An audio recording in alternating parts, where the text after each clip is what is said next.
ನಮಸ್ತೆ ಸ್ನೇಹಿತರೆ, welcome to Nandini's creative ಚಾನಲ್ಗೆ. ಈಗಂತೂ ಮಕ್ಕಳಿಗೆ ಶೀತ, ಕೆಮ್ಮು, ನೆಗಡಿ, ಜ್ವರ ಇದು ಸಾಮಾನ್ಯವಾಗಿ ಕಾಣುವಂಥ ಸಮಸ್ಯೆಗಳು ಅಂತಲೇ ಹೇಳ್ಬೋದು. ಇನ್ನು ಇವೆಲ್ಲವೂ ವಾತಾವರಣದ ಬದಲಾವಣೆಯಿಂದ ಆಗಿರ್ಬೋದು ಅಥವಾ ವಾತಾವರಣದಲ್ಲಿ ಆಗುವಂತಹ ವ್ಯತ್ಯಾಸದಿಂದ ಹೆಚ್ಚಾಗಿ ಕಾಣ್ಬೋದು ಅಂತಲೇ ಹೇಳ್ಬೋದು. ಅದ್ರ ಜೊತೆಗೆ ಹಣ್ಣುಗಳು, ತರಕಾರಿ, ಸೊಪ್ಪು ಈ ರೀತಿ ಎಲ್ಲವನ್ನು ಕೆಲವೊಂದು ಮಕ್ಕಳು ಇಷ್ಟಪಡೋದಿಲ್ಲ, ತಿನ್ನೋದಿಲ್ಲ ಅಂತಲೇ ಹೇಳ್ಬೋದು. ಇಂಥ ಸಮಯದಲ್ಲಿ ಏನಾಗುತ್ತೆ, ಅವರ ದೇಹದಲ್ಲಿ ರೋಗ ನಿರೋಧಕ ಶಕ್ತಿ ಕಡಿಮೆ ಆಗ್ತಾ ಹೋಗುತ್ತೆ. ರೋಗ ನಿರೋಧಕ ಶಕ್ತಿ ಕಡಿಮೆ ಆಯಿತು ಅಂದರೆ ಖಂಡಿತವಾಗ್ಲೂ ಶೀತ, ಕೆಮ್ಮು, ನೆಗಡಿ, ಜ್ವರ ಇದೆಲ್ಲನೂ ತುಂಬ ಬೇಗ ಮಕ್ಕಳಲ್ಲಿ ಕಾಣ್ತಾ ಹೋಗ್ಬೋದು ಅಂತಲೇ ಹೇಳ್ಬೋದು. ಇನ್ನು ಮಕ್ಕಳಿಗೆ ಪದೇ ಪದೇ ಈ ರೀತಿ ಶೀತ, ಕೆಮ್ಮು, ನೆಗಡಿ ಕಾಡ್ತಾ ಇದೆ ಅಂತಂದರೆ ಖಂಡಿತವಾಗ್ಲೂ ನೀವು ಈ ರೀತಿ ಮನೆಮದ್ದನ್ನು ಮಾಡ್ಕೊಳ್ಳೋದ್ರಿಂದ ತುಂಬ ಬೇಗನೆ ಕಡಿಮೆ ಮಾಡ್ಕೊಳ್ಳೋದಕ್ಕೆ ಸಾಧ್ಯ ಆಗ್ತಾ ಹೋಗುತ್ತೆ.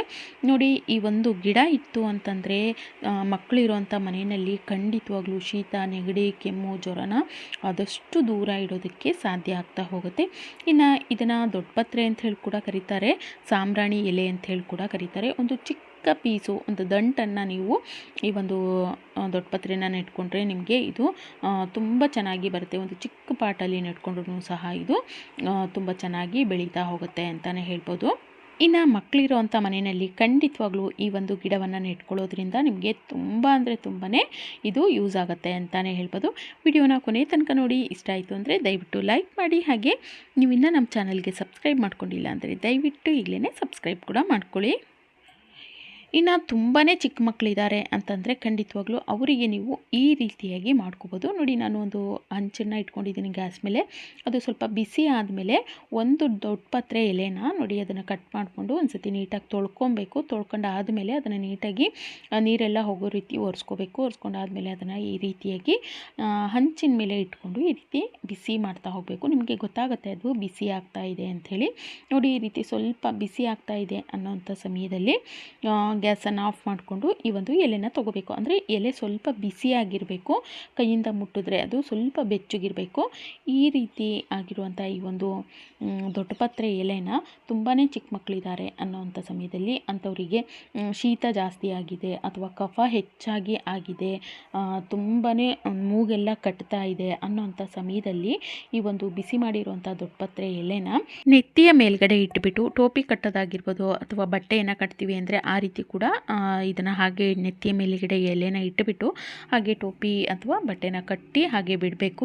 ಈ ರೀತಿ ನೀವು 2-3 ಟೈಮು ಕೂಡ ಮಾಡ್ಬೋದು ದಿನಕ್ಕೆ. ಈ ರೀತಿ ಮಾಡಿ ನೋಡಿ.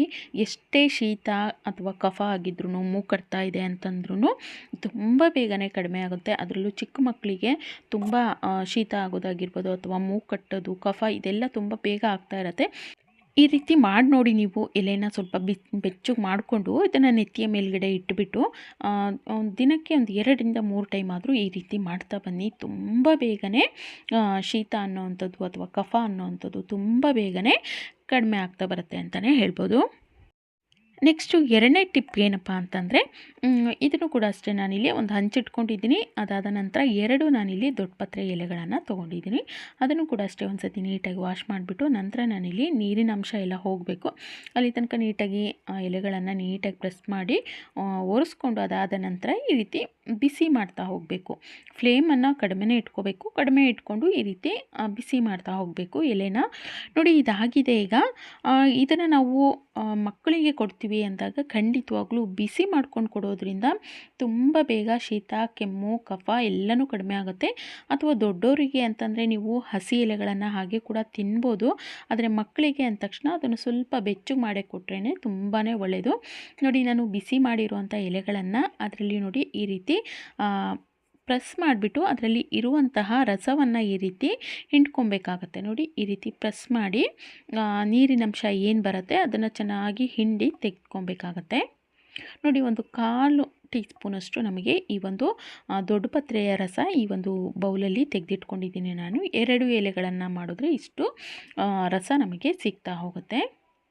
ನೋಡಿ ತುಂಬ ಶೀತ ಆಗಿದೆ, ಒಂದು 8ರಿಂದ 10 ವರ್ಷದ ಮಕ್ಕಳು ಅಂತಂದರೆ ಈ ರೀತಿ ಎಲೆನ ಸ್ವಲ್ಪ ಬಿಸಿ ಮಾಡಿಕೊಂಡು ಅದನ್ನು ನೋಡಿ ಈ ರೀತಿ ಪ್ರೆಸ್ ಮಾಡಿಕೊಂಡು ಈ ಮೂಗಿನ ಭಾಗಕ್ಕೆ ಹಚ್ಚೋದಾಗಿರ್ಬೋದು, ಅಥವಾ ಈ ಬೆನ್ನಿನ ಭಾಗಕ್ಕೆ, ಎದೆಯ ಭಾಗಕ್ಕೆ ಇದನ್ನು ಸ್ವಲ್ಪ ನಾವು ಸೌರೋದ್ರಿಂದನೂ ಕೂಡ ಏನಾಗುತ್ತೆ, ತುಂಬ ಬೇಗ ಕಫ ಆಗಿರೋದು ಕಡಿಮೆ ಆಗೋದ್ರ ಜೊತೆಗೆ ಗಂಟಲಿನ ಭಾಗಕ್ಕೂ ಕೂಡ ಹಚ್ಚಬೇಕು. ಎದೆಯ ಭಾಗಕ್ಕೆ ಮತ್ತು ಗಂಟಲಿನ ಭಾಗಕ್ಕೆ ಹಚ್ಚೋದ್ರಿಂದ ಶೀತ ಕೂಡ ಕಡಿಮೆ ಆಗೋದ್ರ ಜೊತೆಗೆ ಕಫ ಅನ್ನೋಂಥದ್ದು ಏನಿರುತ್ತೆ ತುಂಬ ಬೇಗನೆ ಕಡಿಮೆ ಆಗ್ತಾ ಬರುತ್ತೆ, ಕರಗ್ತಾ ಬರುತ್ತೆ. ಕಫ ಅನ್ನೋಂಥದ್ದು ಕರಗೋದಕ್ಕೆ ಶುರುವಾಗುತ್ತೆ ಅಂತಲೇ ಹೇಳ್ಬೋದು. ಇನ್ನು ನಾವು ದೊಡ್ಡವರಿಗಾದರೆ ಇದನ್ನು ಹಾಗೆ ಕೊಡ್ಬೋದು, ಮಕ್ಕಳಿಗೆ ಕೊಡ್ತಾ ಇದ್ದೀವಿ. ಅದಕ್ಕೋಸ್ಕರ ಮಕ್ಕಳಿಗೆ ಇದು ಸ್ವಲ್ಪ ಖಾರ ಖಾರ ಅನಿಸುತ್ತೆ, ಅದಕ್ಕೋಸ್ಕರ ಇದಕ್ಕೆ ನಾನಿಲ್ಲಿ ಒಂದು 1/4 ಟೇಬಲ್ ಸ್ಪೂನ್ ಆಗುವಷ್ಟು ಈ ಒಂದು ಜೇನುತುಪ್ಪವನ್ನು ಸೇರಿಸ್ತಾ ಇದ್ದೀನಿ. ಅಂದರೆ ಅದು ಸ್ವಲ್ಪ ಖಾರ ಇರುತ್ತೆ, ನಾವು ಸಿಹಿ ಸ್ವಲ್ಪ ಸೇರಿಸಿದಾಗ ಏನಾಗುತ್ತೆ, ಅಷ್ಟು ಖಾರ ಅನಿಸೋದಿಲ್ಲ. ಮಕ್ಕಳು ಇದನ್ನು ಹಾಗೆಯೇ ಕುಡಿದು ಬಿಡ್ತಾರೆ. ಅದಕ್ಕೋಸ್ಕರ ಸ್ವಲ್ಪ ಜೇನುತುಪ್ಪವನ್ನು ಕೂಡ ಸೇರಿಸಿ ಇದನ್ನು ಮಿಕ್ಸ್ ಮಾಡ್ಕೊಂಡಿದ್ದೀನಿ.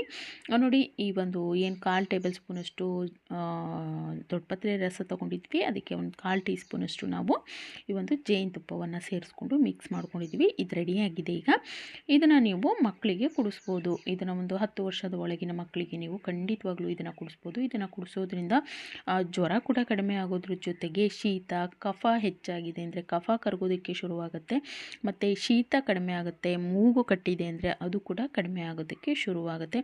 ಕೆಲವೊಂದು ಮಕ್ಕಳಿಗೆ ವಾಮಿಂಟ್ ಆಗುತ್ತೆ, ವಾಮಿಂಟ್ ಆದ್ರೂ ಕೂಡ ಅದ್ರ ಜೊತೆ ಕಫ ಎಲ್ಲ ಹೊರಗಡೆ ಹೋಗಿ ಎಲ್ಲನೂ ಕ್ಲಿಯರ್ ಆಗುತ್ತೆ. ಅಂದರೆ ಕಟ್ಟಿರುವಂಥ ಕಫವನ್ನು ಇದು ಕರಗಿಸುತ್ತೆ. ಹಾಗೆ ಕೂಡ ಹೋಗ್ಬೋದು, ಅಥವಾ ಕೆಲವೊಂದು ಮಕ್ಕಳಿಗೆ ಇದು ವಾಮಿಂಟ್ ಆಗಿ ಅದರಿಂದನೂ ಕೂಡ ಕಫ ತುಂಬ ಬೇಗ ಕ್ಲಿಯರ್ ಆಗುತ್ತೆ ಅಂತಲೇ ಹೇಳ್ಬೋದು. ಟ್ರೈ ಮಾಡಿ ನೋಡಿ. ಈ ಒಂದು ಮನೆಮದ್ದು ನಿಮಗೆ ತುಂಬಾ ಯೂಸ್ ಆಗುತ್ತೆ ಅಂತಲೇ ಹೇಳ್ಬೋದು. ಅದರಲ್ಲೂ ಚಿಕ್ಕ ಮಕ್ಕಳಿದ್ದಾರೆ, ಒಂದು 10 ವರ್ಷದ ಒಳಗಿನ ಮಕ್ಕಳಿದ್ದಾರೆ ಅಂತಂದರೆ ಇದನ್ನು ಟ್ರೈ ಮಾಡಿ ನೋಡಿ. ತುಂಬ ಬೇಗನೆ ನೀವು ಶೀತ ಕೆಮ್ಮನ್ನು ಕಡಿಮೆ ಮಾಡ್ಕೊಳ್ಳೋದಕ್ಕೆ ಸಾಧ್ಯ ಆಗ್ತಾ ಹೋಗುತ್ತೆ. ನೆಕ್ಸ್ಟು 3ನೇ ಟಿಪ್ಪನ್ನು ನೋಡೋದಾದರೆ, ನಾನಿಲ್ಲಿ ಒಂದು ಪಾತ್ರೆ ಇಟ್ಕೊಂಡಿದ್ದೀನಿ, 1 ಲೋಟದಷ್ಟು ನೀರನ್ನು ಹಾಕ್ಕೊಂಡಿದ್ದೀನಿ. ಅದು ನೀರು ಸ್ವಲ್ಪ ಬಿಸಿ ಆಗ್ತಿದ್ದಂಗೆ ನಾನಿಲ್ಲಿ ಒಂದು 2ರಿಂದ 3 ಈ ಒಂದು ದೊಡ್ಡಪತ್ರೆ ಎಲೆಗಳನ್ನು ಚಿಕ್ಕ ಚಿಕ್ಕ ಪೀಸ್ಗಳನ್ನಾಗಿ ಮಾಡಿ, ಅಂದರೆ ಕಟ್ ಮಾಡಿ ಈ ಒಂದು ಕುದಿಯುವಂಥ ನೀರಲ್ಲಿ ಹಾಕ್ಕೊಂಡಿದ್ದೀನಿ. ಈ ರೀತಿ ಹಾಕ್ಕೊಂಡು ನಂತರ ಗ್ಯಾಸನ್ನು ಆಫ್ ಮಾಡಿಕೊಂಡು ಇದನ್ನು ಕೆಳಗಡೆ ಇಟ್ಬಿಟ್ಟು ಮೇಲ್ಗಡೆಯಿಂದ ಒಂದು ಹೊದಿಕೆಯನ್ನು ಹೊಚ್ಚಿ ಈ ಒಂದು ಹಬೆಯನ್ನು ತೊಗೊಳೋದ್ರಿಂದ, ಅಂದರೆ ಈ ಒಂದು ಸ್ಟೀಮನ್ನು ತೊಗೊಳೋದ್ರಿಂದ, ದೊಡ್ಡಪತ್ರೆ ಹಾಕಿರೋಂಥ ಈ ಒಂದು ನೀರಿನ ಸ್ಟೀಮನ್ನು ತೊಗೊಳೋದ್ರಿಂದ ಏನಾಗುತ್ತೆ, ಮೂಗು ಕಡಿಮೆ ಆಗುತ್ತೆ, ಕಫ ಕಡಿಮೆ ಆಗುತ್ತೆ, ಶೀತ ಕಡಿಮೆ ಆಗುತ್ತೆ, ಕೆಮ್ಮು ಕೂಡ ತುಂಬ ಬೇಗನೆ ಕಡಿಮೆ ಮಾಡ್ಕೊಳ್ಳೋದಕ್ಕೆ ಸಾಧ್ಯ ಆಗ್ತಾ ಹೋಗುತ್ತೆ. ಇದನ್ನು ಮಕ್ಕಳು ಕೂಡ ಮಾಡ್ಬೋದು. ಸ್ವಲ್ಪ ಒಂದು 7ರಿಂದ 8 ವರ್ಷದ ಮೇಲ್ಪಟ್ಟಂಥ ಮಕ್ಕಳಿಗೂ ನೀವು ಇದನ್ನು ಮಾಡ್ಬೋದು. ಅದರ ಜೊತೆಗೆ ದೊಡ್ಡವರು ಕೂಡ ಈ ರೀತಿ ಮಾಡ್ಕೊಳ್ಳೋದ್ರಿಂದ ತುಂಬ ಬೇಗನೆ ನೀವು ಈ ಶೀತ, ಕೆಮ್ಮು, ನೆಗಡಿಯಿಂದ ಹೊರಗಡೆ ಬರ್ಬೋದು ಅಂತಲೇ ಹೇಳ್ಬೋದು. ಇನ್ನು ಈ ಒಂದು ವಿಡಿಯೋ ನಿಮಗೆ ಏನಾದರೂ ಯೂಸ್ಫುಲ್ ಆಗುತ್ತೆ ಅಂತ ಅಂದ್ಕೊಳ್ಳೋದಾದರೆ ಖಂಡಿತವಾಗ್ಲೂ ಲೈಕ್ ಮಾಡೋದನ್ನು ಮರಿಬಾರ್ದು. ಹಾಗೆ ವಿಡಿಯೋನ ಆದಷ್ಟು ಫ್ಯಾಮಿಲಿ ಫ್ರೆಂಡ್ ಜೊತೆ ದಯವಿಟ್ಟು ಶೇರ್ ಮಾಡ್ಕೊಳ್ಳಿ. ಇದೇ ರೀತಿಯ ಮತ್ತಷ್ಟು ಹೊಸ ವಿಡಿಯೋಗಳಿಗಾಗಿ ನೀವಿನ್ನೂ ನಮ್ಮ ಚಾನಲ್ಗೆ ಸಬ್ಸ್ಕ್ರೈಬ್ ಮಾಡ್ಕೊಂಡಿಲ್ಲ ಅಂದರೆ ದಯವಿಟ್ಟು ಈಗಲೇ ಸಬ್ಸ್ಕ್ರೈಬ್ ಕೂಡ ಮಾಡ್ಕೊಳ್ಳಿ, ಹಾಗೆ ಸಪೋರ್ಟ್ ಮಾಡಿ. Thank you.